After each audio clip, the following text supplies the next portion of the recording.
ବନ୍ଧୁ ଟଙ୍କା ପଇସା କମେଇବା ପାଇଁ ଆପଣ ଜୀବନରେ ଏତେ ବି ସମୟ ନଷ୍ଟ କରିଦିଅନ୍ତୁନି କି ସେ ଟଙ୍କା ପଇସାକୁ ଉପଭୋଗ କରିବା ପାଇଁ ଆପଣଙ୍କ ପାଖେ ସମୟ ନଥିବ। ଏକଥା ମୁଁ ବି ଜାଣିଛି କି ଜୀବନରେ ବଞ୍ଚିବା ଏତେ ସହଜ କଥା ନୁହଁ, କିନ୍ତୁ ଗୋଟିଏ କଥା କହିବି, ହସ ଖୁସିରେ ବଞ୍ଚିବାରେ କିଛି ଅସୁବିଧା ଅଛି କି? ଯଦି ଆପଣ ଜୀବନରେ ବସିବା ପାଇଁ ଚାହୁଁଛନ୍ତି, ତେବେ ଅସଫଳ ଲୋକମାନଙ୍କ ପାଖରେ ବସନ୍ତୁ। ସେମାନଙ୍କ ପାଖରେ ଗର୍ବ ଓ ଅହଙ୍କାର ନଥାଏ ଆଜ୍ଞା, ବରଂ ଜୀବନର ଅନୁଭବ ଥାଏ। ଆଜ୍ଞା, ଆପଣ ବି କେଡ଼େ ଆଶ୍ଚର୍ଯ୍ୟ ଧରଣର ଲୋକ ନା? ଆଶା ଭରସା ମଣିଷ ଉପରେ କରୁଛନ୍ତି, ଧୋକା ସେଇ ମଣିଷଠୁ ହିଁ ପାଉଛନ୍ତି, ଆଉ ଗାଳି ଭଗବାନଙ୍କୁ ଦଉଛନ୍ତି। ଏତେ ବି ଅଭିଯୋଗ କରିବା ଆପଣ ଛାଡ଼ି ଦିଅନ୍ତୁ। ଆପଣଙ୍କ ଜୀବନରେ ଯେତିକି ଭଗବାନ ଆପଣଙ୍କୁ ଦେଇଛନ୍ତି, ସେତିକିରେ ଖୁସିରେ ବଞ୍ଚିବାକୁ ଚେଷ୍ଟା କରନ୍ତୁ। ଚିନ୍ତା ସେତିକି କର ଯେତିକିରେ ତୁମ କାମ ହୋଇଯିବ। ଏତେ ଚିନ୍ତା କେବେ ବି କରନି ଯେଉଁ ଚିନ୍ତା ତୁମ ଜୀବନ ହିଁ ନେଇଯିବ।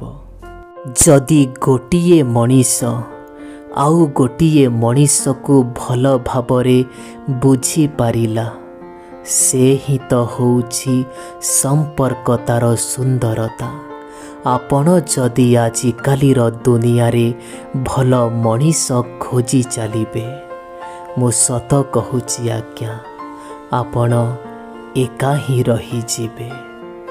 କେବେ କେବେ ମଣିଷ ସତରେ ଥକି ଯାଇଥାଏ ଆଜ୍ଞା।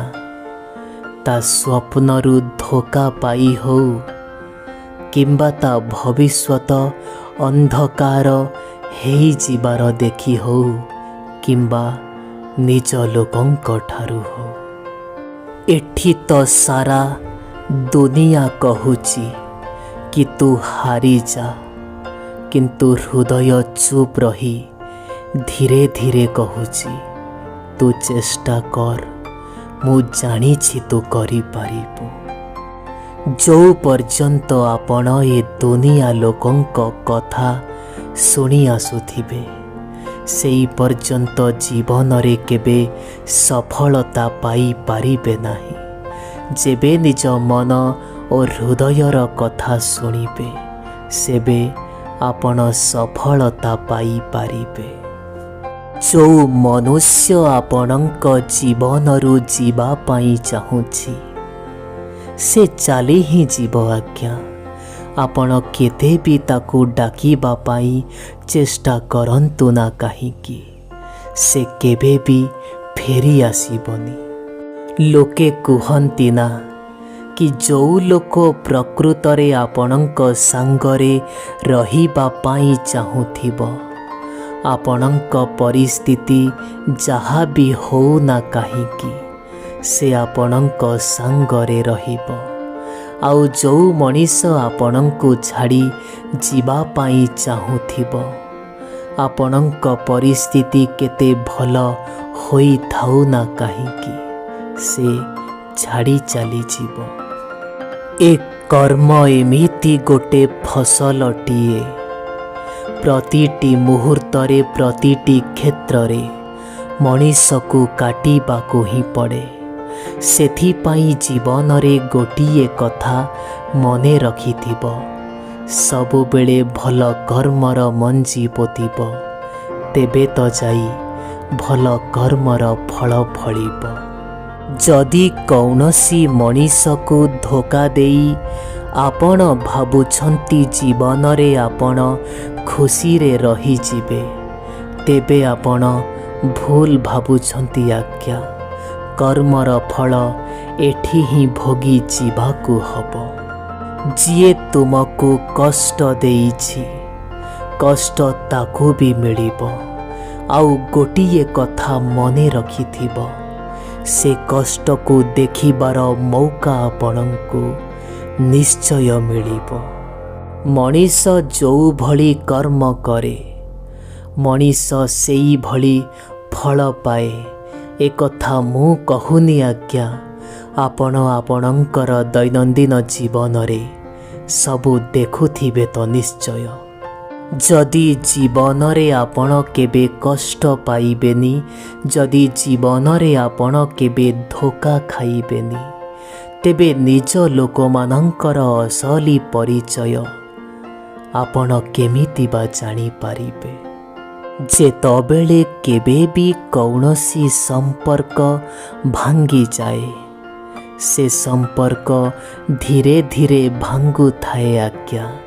किंतु गोटिए दिन एमिति आसे जोठी आमको जना पड़े कि से संपर्क भांगी जाइछि बोली। केबे भी कौनसी तृतीय मनीषर कथारे आसी निज संपर्क को भांगी दबाकू चेष्टा करिबनी, काहींकि ना दिन आसीबो तुमे से संपर्क विषय रे निश्चय भाबिबो, हाउ शेषरे से संपर्क तुम पाखरे नथिबो। आपण ए कथा को विश्वास करिबे नाही, किंतु सत आज्ञा मो निज लोक माने ही मते शिखेई छंती कि ये दुनिया रे केही भी कहार निजर नुह बोली। मु सबु बेले खराप नुह आज्ञा। मु बहुत भल होई करी मध्य देखिछि, किंतु ता परे भी लोके मते खराप ही कही छंती। मनीष ता जीवन रे सबु जिनिस गर्व और अहंकार पाई नुह आज्ञा। किछिटा जिनिस को मनीष निज आत्म सम्मान पाई मध्य छाड़ी दिए। आपण केते भी चाहंतु ना काहींकि कौनसी संपर्क को भल भावरे गढ़ी तोलिबा पाई।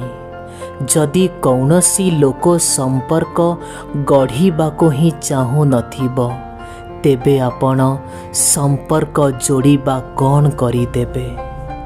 जदि कौनसी मनीष आपणक बिना खुशी रे रही पारुछि, तेबे आपण ताकू खुशी रे रहिबाकू छाड़ी दियंतु। केबे भी कौनसी मनुष्यर पछरे अधिक धाइबा पाई चेष्टा करिबेनी आपण। जदि एमिति हुए, दिने आपणको ही निज आत्म सम्मान को छाड़िबा पाई हब। जो मनीष आपणक जीवनरु जीवा पाई चाहूछि, आपण से मनीष को जीवा पाई दियंतु। जदि सीए आजी रही भी गला, तेबे काली निश्चय चली जीव। जेतबेले आपणक भाग्य और आपणक समय उभय आपणक साथ दियंती नाही, सेतबेले आपण बुझीजिबे केवल आपणक परिश्रम ही आपणक साथ देई पारिबो। आजी कालीर दुनिया रे एतेटा भल हवा भी भल नुह आज्ञा। जेते आपण भल हेबे, सेते लोके आपणको व्यवहार करिबे। जो मनीष मानंकर समय और परिस्थिति खराब चलीची, आपण सेमानंकु साहाय्य करिबाकू चेष्टा करंतु। किंतु जो लोक मानंकर चिंताधारा ही खराब, आपण सेमानंक ठारू टिके दूरेई रहिबाकू चेष्टा करंतु। ए जीवन एते भी छोट नुह आज्ञा। जदि आपण भल भावरे बंचिबा पाई चेष्टा करिबे ना, ए जीवन आपणको बहुत किछि दब। मनुष्य को निज जीवन रे सफलता पाई जीवा बड़ कथा नुह आज्ञा। किंतु से सफलता रे सबु दिन पाई रहिबा सतरे बड़ कथाटिए। ए भरोसा भी केड़े अजब जिनिसटिए ना आज्ञा। कौनसी मनीषर भल पणिया देखी भरोसा आरंभ हुए, आउ कौनसी मनीषर खराब पणिया देखी से भरोसा ही भांगी जाए। ए दुनिया रे एमिति कौनसी भी मनुष्य नाही जिए बिना स्वार्थरे आपणଙ୍କୁ भल पाउथिबो। हाँ, थरे ए विषय रे आपण भाबिबे निश्चय। ए दुनिया रे एमिति केही भी नाही जिए सबु दिन पाई आपणଙ୍କ साथ दब। जदि जीवन रे आपण आगकू बढ़िबा पाई चाहुछन